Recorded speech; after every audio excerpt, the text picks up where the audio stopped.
A Great Argead Saga ALEXEIN, Alexander the Great.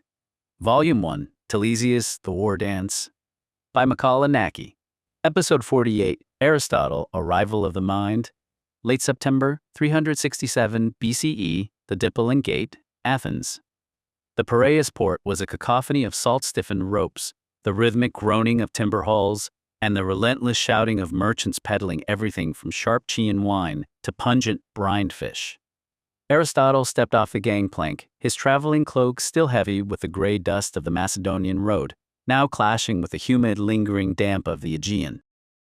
The air here was a visceral, textured thing. It tasted of dried seaweed, toasted sesame, and the metallic tang of bronze working forges nearby. He paused, adjusting his tunic, as the brilliant, uncompromising Mediterranean sunlight hit him, turning the harbor's choppy waters into a blinding expanse of sapphire and crushed silver. He let his gaze sweep across the sprawl of the city. It was not the quiet, structured academic environment of his imagination. It was a living, breathing beast. The city rose before him in a vibrant, chaotic palette. The warm, honey glow of sun-baked limestone, the deep ochre of terracotta rooftops, and the jagged emerald of cypress trees clawing at the sky. Everything was crowned by the distant, gleaming marble of the Acropolis, which caught the high noonlight and seemed to burn with a holy, white fire against the deep, cloudless blue. Athens, he thought, the word tasting on his tongue like sea salt and ambition, a mixture of opportunity and exile. The breeze carried the scent of wood smoke and roasting meat, a stark contrast to the sterile halls he had known. It was a city of perpetual flux. Every shadow shifted, every voice vied for dominance, and the very dust in the air seemed to dance with intention. A city that refuses to be static, he mused, watching a group of sailors argue with a harbor master beneath a tangle of drying fishing nets. A perfect, turbulent laboratory. He began to walk, weaving through the crowded docks. The air was thick with the scent of unwashed bodies, frankincense, and the sharp tang of Mediterranean brine. People swarmed past him. Porters bowed under the weight of amphorae, quick-witted money changers with stained fingers, and citizens debating law, with a fervor that bordered on violence. It was disorganized, noisy, and utterly brilliant. His pace slowed as the chaotic pulse of the docks gave way to the dense, frantic thrum of the market district. The streets here were narrow, winding veins of packed earth and stone, compressed by the towering shadows of multi-story tenements. The air was a thick, complex soup of aromas, the raw, copper-scented blood of the nearby butcheries clashing with the sweet, perfumed luxury of imported silks and the sharp, medicinal bite of dried aromatics. Crowds surged around him in a rhythmic, unpredictable tide. Men in rough wool chiton hurried past with rolls of papyrus tucked under their arms, while wealthy matrons moved through the throng, surrounded by slaves who cleared the path. Voices rose in a constant, jagged cacophony. The guttural haggling of fishmongers, the sharp click of bronze coins changing hands, and the insistent philosophical debates of men who seemed to have nothing better to do than deconstruct the nature of the gods on street corners. Tucked away in the narrow space between a butcher's shop, where carcasses hung glistening and fly-specked in the heat, and a merchant of fine, shimmering silks that caught the sunlight like trapped water, stood a weathered, unassuming storefront. It seemed ignored by the rushing masses. A sign, carved into a slab of silver gray wood and stained by years of sea air, bore the hand-painted symbols of medicinal herbs, Lysandra of Cyrene, healer and midwife. Aristotle stopped, his physician's instincts pricking against the sensory assault of the market. He stepped off the main artery of the street, the transition from the blistering, white-hot glare of the market to the cool, amber-lit gloom of the shop, feeling like a descent into a quiet, subterranean world. Inside, the air was a sanctuary of dried, pungent leaves, glass jars filled with mysterious, suspended resins, and the faint, earthy scent of crushed roots and cooling poultices. An olfactory landscape that told a story of healing far more complex than the crude, external violence of the city outside. "The scent is not native to Attica," he murmured, his voice low. Lysandra was there, her hands deftly grinding a pestle into a stone mortar. She looked up, her gaze assessing him with the clinical sharpness of one who judged life by the quality of its breath. As her eyes swept over him, she noted the firm, intelligent set of his jaw and the youthful vigor in his shoulders. He was far more striking than the usual academic bores who frequented this quarter. A philosopher, perhaps? She mused, a spark of amusement warming her eyes. Too well dressed for a common laborer and far too handsome to spend his days buried in dust. It is silphium and a rare root from the Libyan interior, she replied, not missing a beat in her rhythm. She held his gaze for a second longer than necessary, letting the challenge linger in the air. It stings the nostrils of those who prefer the comforts of the familiar. Aristotle stepped inside, his brow furrowed in genuine curiosity. At 16, he carried himself with the stiff, unearned gravity of a man who believed that he had already mastered the cosmos. He was accustomed to viewing women through the lens of domestic utility or social status, and his mind reflexively categorized her as a tradeswoman. Competent, certainly, but surely limited by her station. Yet, as he caught the scent of the herbs clinging to her skin, and the way she stood with the quiet confidence of a master, his automated judgment faltered. Late into her 20s, Lysandra moved with an ease that only years of living could grant.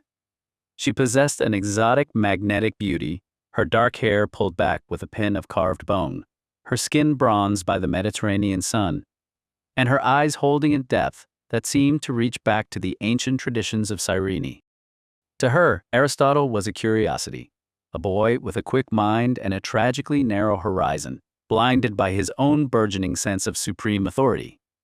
A child playing at being a philosopher, she thought, her lips curving into an enigmatic smile as she observed the way he tried to inflate his stature. He thinks he knows the shape of the world, but he has yet to feel its teeth. Aristotle, however, was entirely unaware of the gap between them. He felt a stir of uncharacteristic distraction by the grace of her movements, which he dismissed as mere physical instinct. Efficient, he thought, masking his sudden intrigue with a formal, scholarly mask, and remarkably sharp-tongued for someone who spends her life surrounded by roots. He leaned in, his posture shifting into the familiar, predatory grace of a man who equated conversation with combat. He subconsciously sought to challenge her, treating her knowledge as a puzzle to be dismantled and reassembled according to his own rigid logic. He viewed her through a prism of ingrained intellectual superiority, assuming that while she possessed a clever, practical intuition, she lacked the rigorous, systematic framework that defined true science. She is skilled, yes, he thought, his pulse quickening with the familiar thrill of the debate. But she is a creature of trial and error. If I can expose the lack of theory behind her work, she will surely see the necessity of my own guidance. Lysandra caught the flicker of his intent instantly. She saw the way his eyes tracked her, the boyish arrogance masking a hunger for control. He looked at her not as a fellow scholar, but as an interesting domestic curiosity, a woman whose hands could heal, but whose mind, he assumed, was destined to be little more than a vessel for home and kin. She didn't feel the need to correct his patronizing appraisal. Why bother? Men in Athens were obsessed with the idea of domesticating women, viewing them as mere machines for legacy and comfort. Proving her intellectual parity to this boy would only be a waste of her energy.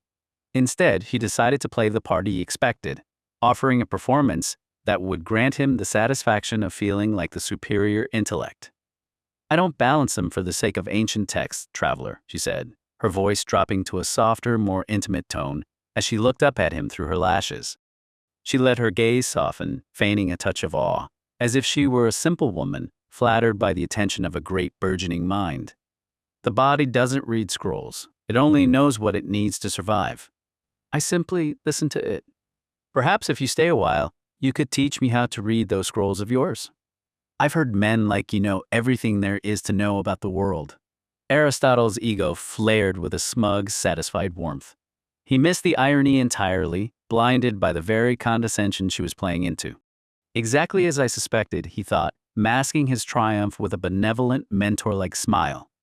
She has the hands of a healer, but she hungers for the structure only a man of logic can provide. She will be a useful case study in empirical practice, once I've taught her the proper way to organize her findings.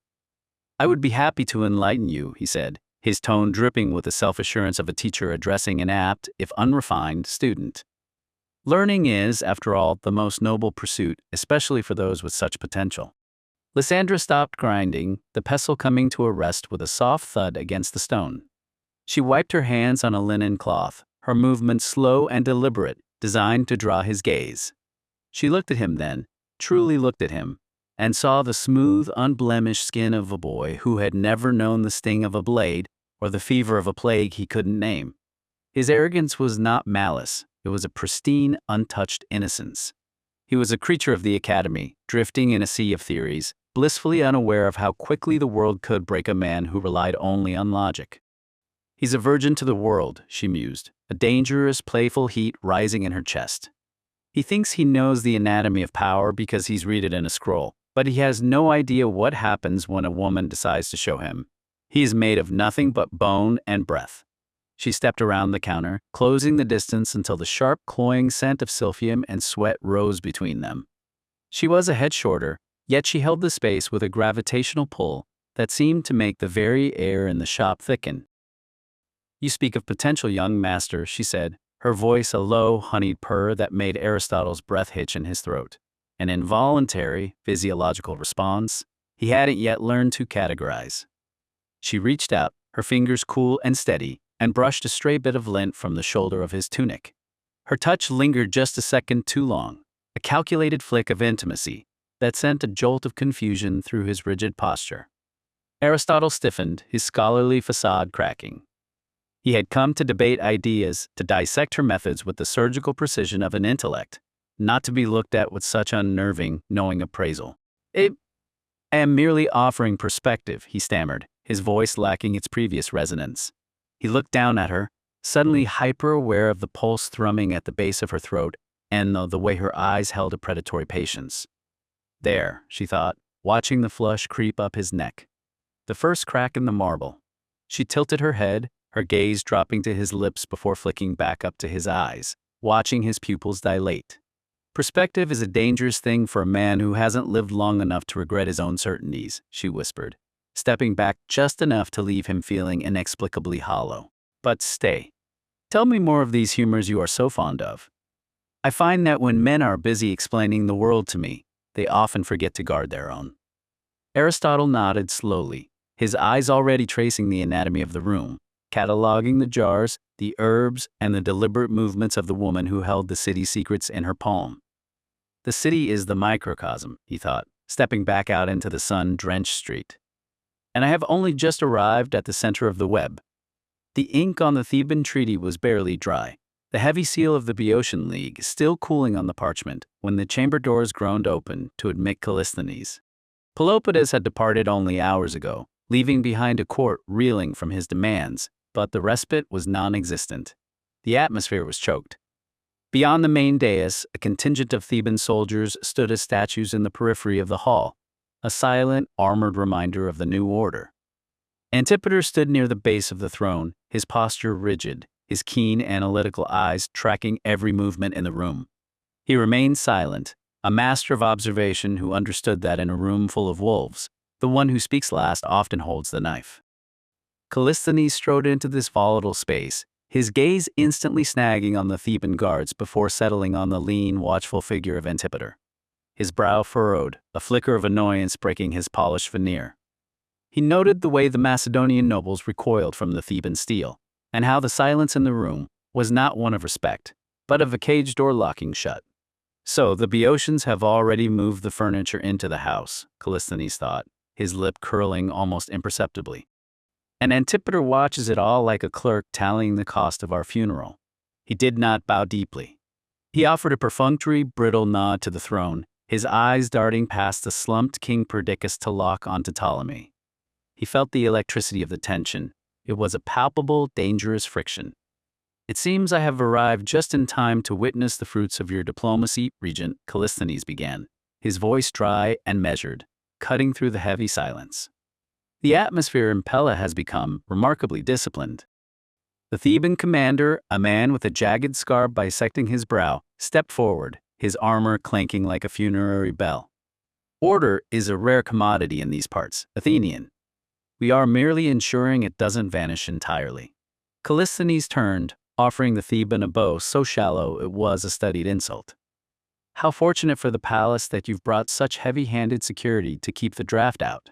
He turned back to Ptolemy with a cold, knowing edge. "The situation in the north is fluid, Regent. Athens views your current instability and these new arrangements with significant concern. I see you have already accepted a protection that occupies your very halls. I trust you haven't forgotten that Athens, too, maintains its own expectations regarding the integrity of our investments. The timber contracts remain a civil matter, Callisthenes, Ptolemy replied, his voice strained. Civil, Callisthenes repeated, his tone dripping with acidic charm. Tell me, Regent, does your new security also oversee the counting of our timber logs, or are they too busy counting the days until your throne is fully occupied? Antipater shifted his gaze from the envoy to the regent, his expression unreadable, though his silence carried the weight of a silent critique. He is playing a dangerous game, Antipater mused, his mind stripping away the Athenians' bluster to find the strategic vulnerability beneath. Callisthenes wants to see if we still have the spine to defy the Thebans, or if we are already merely waiting for the next master to claim us. It would be a tragedy for Athenian trade to suffer because of a localized misunderstanding, Callisthenes continued, his gaze sharpening on Ptolemy. He's trying to goad them into a slip, Ptolemy thought, his heart hammering against his ribs as he watched the two wolves circling each other on his floor. If Callisthenes pushes the Thebans, he turns Pella into a slaughterhouse. If he doesn't, he reveals that Athens is afraid to contest the ground. Ptolemy's face tightened. They aren't just here for wood, he realized, his stomach churning as he felt the invisible pressure of the Theban guards behind him and the Athenian envoys' demand before him. The Thebans have the palace and the Athenians have the ports. We are being squeezed between two grinding stones. In the shadows, Parmenion noted the envoy's subtle observation of the Theban soldiers.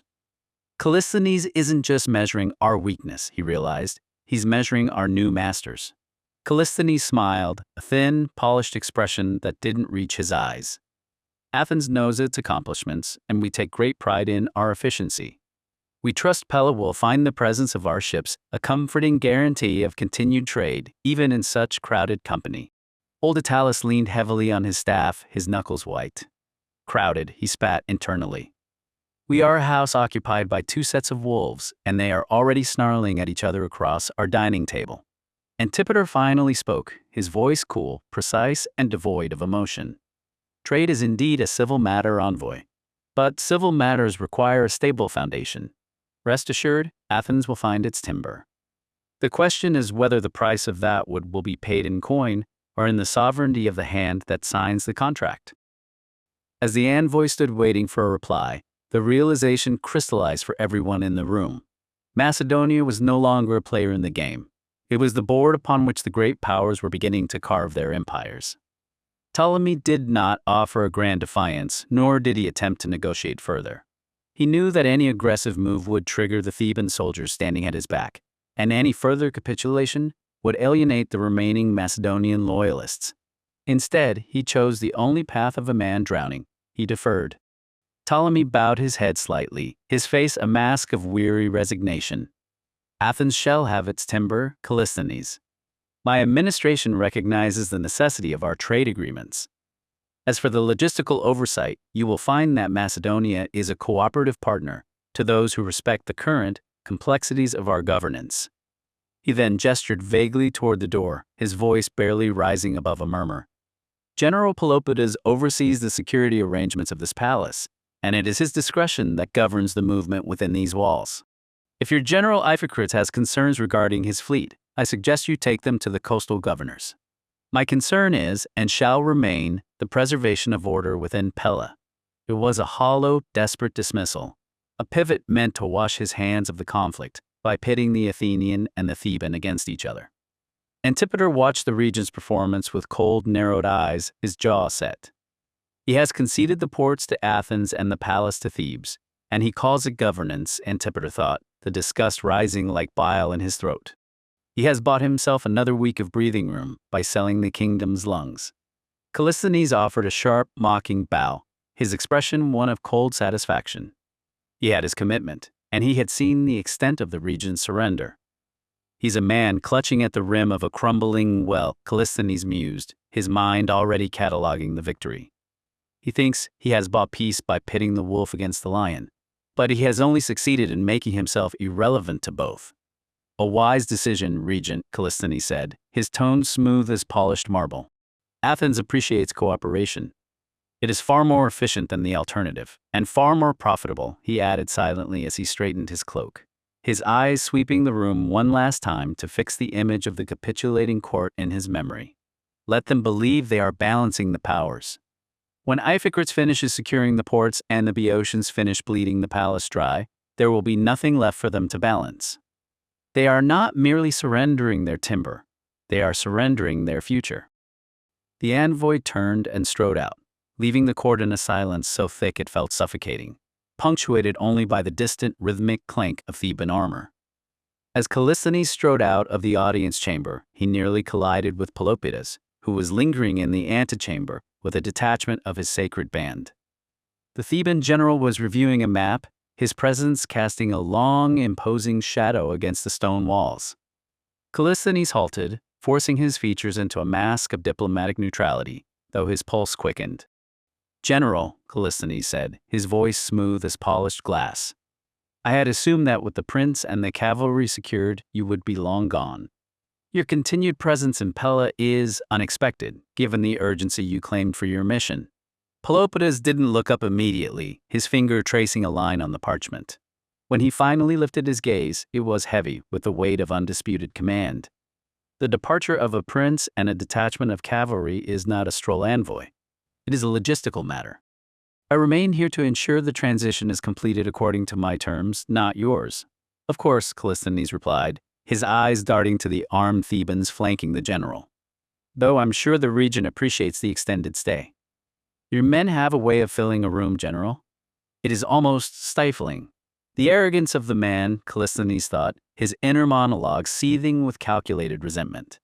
He occupies the palace as if he were already sitting on the throne, leaving us to haggle for the scraps of the coast while he holds the heart of the kingdom. For he thinks Athens will stand by while he transforms Macedonia into a Boeotian fiefdom, he is as delusional as he is ambitious. Pelopidas offered a thin, mirthless smile. It is a dangerous border, Callisthenes. Even the air here is prone to shift without warning. I simply ensure that my interests are well guarded.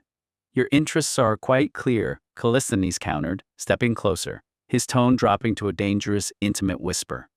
But Athens has a long memory for guardians who overstay their welcome. Do not mistake the silence of our ships for ignorance, General. We see every movement you make on this board. He knows, Callisthenes noted, watching the slight tightening at the corner of Pelopidas's mouth. He knows we have eyes in the ports, and he knows that Iphicrates is already tightening the net. Let him enjoy his occupation while it lasts. A grip that is too tight only serves to crush the very thing one seeks to hold. Pelopidas sheathed his blade with a sharp clack of bronze. Then watch carefully, Athenian. It would be a pity if you missed the moment the wind changes. I rarely look away, General, Callisthenes replied, stepping past him into the cooler air of the courtyard. I find that in the city, the most interesting things happen when people believe no one is watching. The dust of the Cephissus road hung in the air like a golden veil, shimmering in the relentless late summer heat of the Attic sun. Through the haze walked a 16-year-old boy, travel-stained and weary, yet possessed of an unnerving, clinical stillness. Aristotle, son of Nicomachus, had traveled from the rugged coast of Stagira, carrying the formidable weight of a dead father's legacy and a chest of scrolls. He was the son of a court physician to the Macedonian kings, a boy whose childhood had been measured in the sharp scent of dried herbs and the anatomy of dissected birds. Standing before the limestone walls of Athens, he looked like a provincial aristocrat, but his eyes were those of a surgeon looking for the first incision.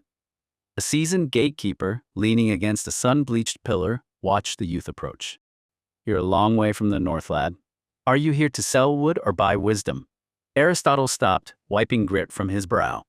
His voice carried a strange, clipped cadence, the sound of a mind with no patience for wasted breath. I'm here to see the man who claims that the world is a shadow. I wish to know if he has ever felt the pulse of a living thing, or if he only studies the anatomy of ghosts. The gatekeeper chuckled. You mean Plato? You'll find him in the olive groves of the Academy. But be warned, they don't value pulses there.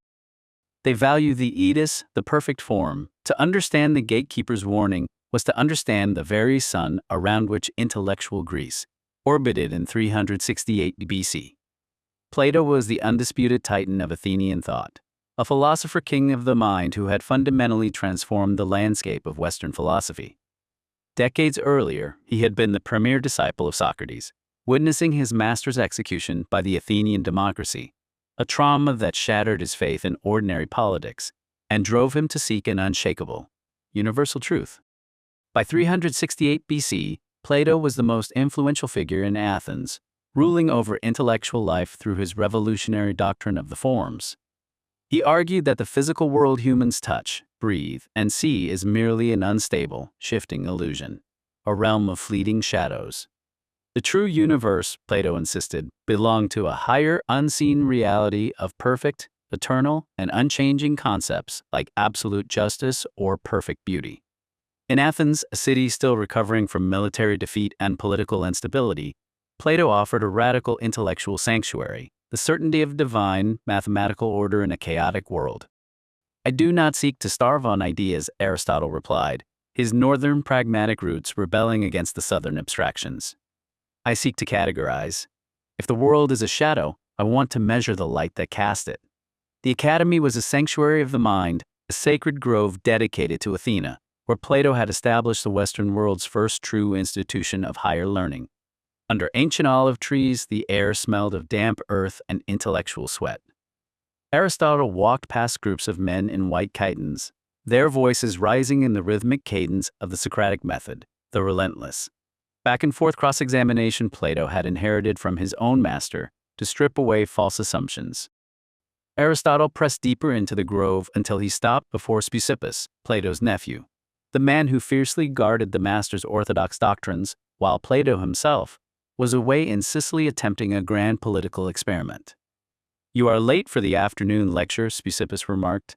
"The discourse on the unity of the good concluded an hour ago." "I'm not interested in the unity of a thing I cannot touch," Aristotle said, sitting without invitation. "I'm interested in the difference. Why is this olive leaf jagged while the laurel is smooth? If they both participate in the form of green, why are their natures so contrary?" Speusippus squinted. "You must be the doctor's son. You think like a man who works with his hands? Here we move from the many to the one. We seek the universal, not the particular.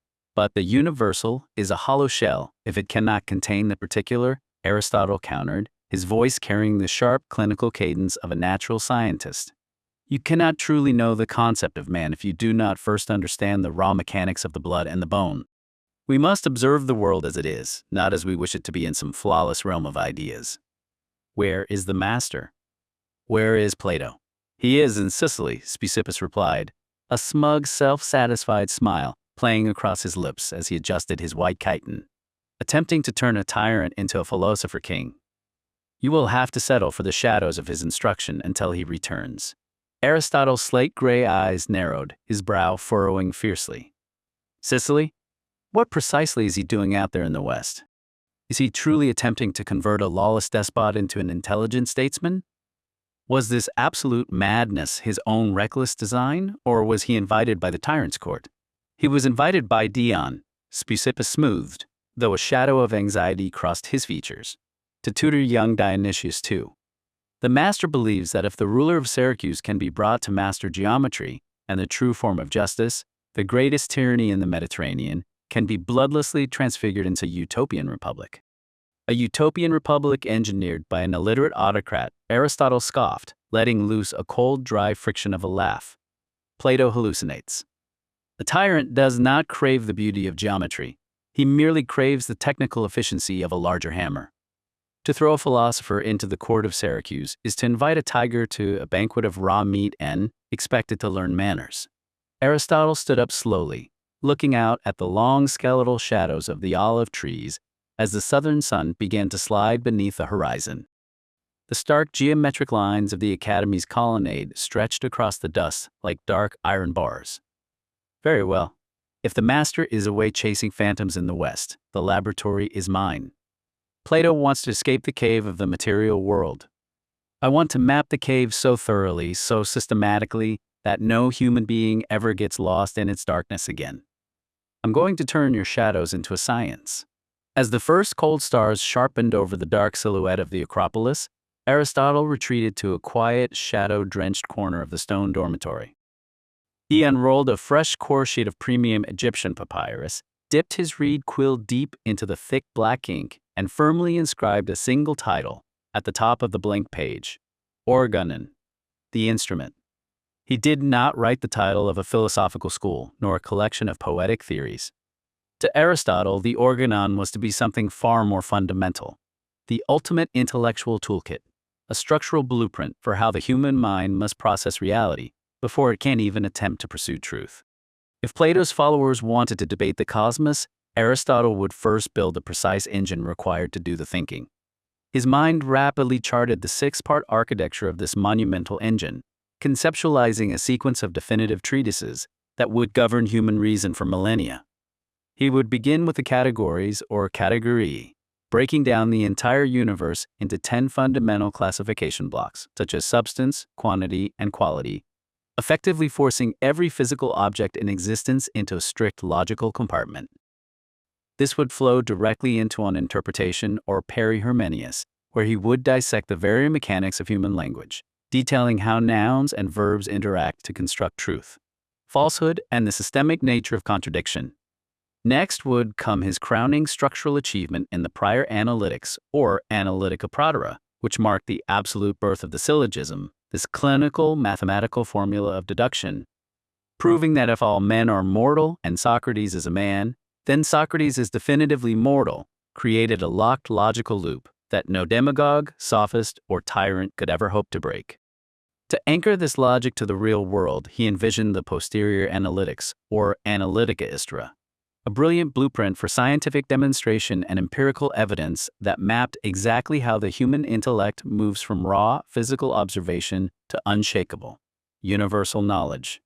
Finally, he would forge his weapons of intellectual defense through the topics and sophistical refutations, works designed specifically to expose the hollow rhetoric of political actors and dismantle the deliberate, deceptive fallacies weaponized by his contemporary rivals.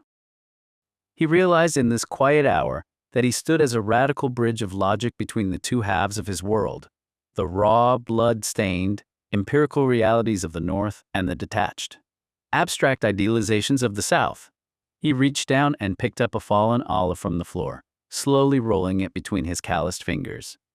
He felt the slick friction of the oil, the yielding resilience of the skin, and the hard density of the pit hidden within the absolute material cause of the physical world. He refused to look toward Plato's transcendent sun until he had thoroughly mastered, mapped, and catalogued the dust of the earth beneath his feet. To be continued in episode 49, Calculus of the Strangers. A Great Argead Saga ALEXEIN. Volume 1, Telesias, the War Dance. A new episode every single day. Watch and listen now. Watch the cinematic video trailer. Listen to the full saga now. Bookmark Volume 1, Telesias playlist. And Divine Oracle playlist. A new episode drops every single day until the epic conclusion of Volume 1. Each chapter delivers a tight, hyper-focused 10 to 30-minute hit of cinematic historical drama, perfect for your daily plunge into antiquity. Subscribe to follow the bloody rise of the Argead dynasty. Thumbs up to help push our vanguard through the algorithm's gauntlet. Comment below. Is Aristotle's rigid logic the key to saving Macedonia? Or is he building a different kind of cage for a prince who refuses to be tamed?